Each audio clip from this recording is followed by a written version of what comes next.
രാവിലെ മുതൽ ഇവിടെ നല്ല മഴയായിരുന്നു കേട്ടോ. അതുകൊണ്ട് തന്നെ നല്ല മടിയുണ്ടായിരുന്നു എനിക്ക് വല്ലതൊക്കെ കുക്കിംഗ് ചെയ്യാൻ. അതുകൊണ്ട് തന്നെ കുക്കിങ്ങിൽ എന്നെ ഹെൽപ്പ് ചെയ്യാൻ ശ്രീതട്ടനും കൂടിയിട്ടുണ്ട്. ഞാൻ പ്രഗ്നന്റ് ആയ സമയത്ത് ശ്രീതട്ടൻ എനിക്ക് ഒരു ദിവസം സോയാബീൻ കറി വെച്ച് തന്നിട്ടുണ്ടായിരുന്നു. അയ്യോ എന്തൊരു ടേസ്റ്റ് എന്നറിയാമോ. പക്ഷേ അതിനുശേഷം ഇന്നേ വരെ ആ ഒരു കറി എനിക്ക് വെച്ച് തന്നിട്ടില്ലായിരുന്നു.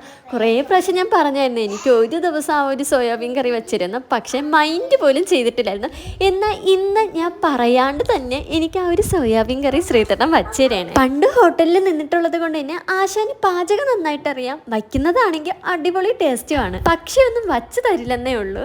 എന്നെക്കാട്ടി നന്നായിട്ട് പാചകം ചെയ്യുന്നത് ശ്രീതട്ടൻ എന്ന് തന്നെ പറയാട്ടോ. ഞാൻ പ്രഗ്നന്റ് ആയ സമയത്ത് കഴിച്ച ഫുഡിൽ ഇപ്പോഴും കഴിക്കാൻ ആഗ്രഹിക്കുന്ന 2 കാര്യങ്ങളാണ്. ഒന്ന് ഈ കുട്ടി കഴിക്കുന്ന സോയാബീൻ കറി, പിന്നെ വേറൊന്ന് എൻ്റെ അച്ഛൻ്റെ കൂട്ടുകാരെ എനിക്കൊരു മട്ടൻ പെരട്ട് പോലെ വച്ചെന്നിട്ടുണ്ടായിരുന്നേ, അതാണ് കേട്ടോ. ഇത് രണ്ടുമാണ് ഇപ്പോഴും ഞാൻ കഴിക്കാൻ ആഗ്രഹിക്കുന്നത്. അപ്പോൾ എന്നെപ്പോലെ നിങ്ങളും പ്രഗ്നന്റ് ആയ സമയത്ത് കഴിച്ച ഫുഡിൽ ഏതെങ്കിലും ഒന്ന് ഇപ്പോഴും കഴിക്കാൻ ആഗ്രഹിക്കുന്നുണ്ടെങ്കിൽ ഒന്ന് കമന്റ് ചെയ്യണം കേട്ടോ. അങ്ങനെ എൻ്റെയും ശ്രീതട്ടനെയും കുക്കിങ്ങെല്ലാം കഴിഞ്ഞ് നമ്മൾ ഫുഡ് കഴിക്കാൻ പോവേണ്ടോ. അപ്പോൾ പുതുതായിട്ട് ആരെങ്കിലും എൻ്റെ വീഡിയോസ് കാണുന്നുണ്ടെങ്കിൽ എൻ്റെ പേജ് ഒന്ന് ചെക്ക് ചെയ്തിട്ട് ഇഷ്ടമായ ഒന്ന് സബ്സ്ക്രൈബ് ചെയ്തിട്ട് പോണേ. അപ്പോൾ ഈ വീഡിയോ ഇത്രയുള്ളൂ. Thank U.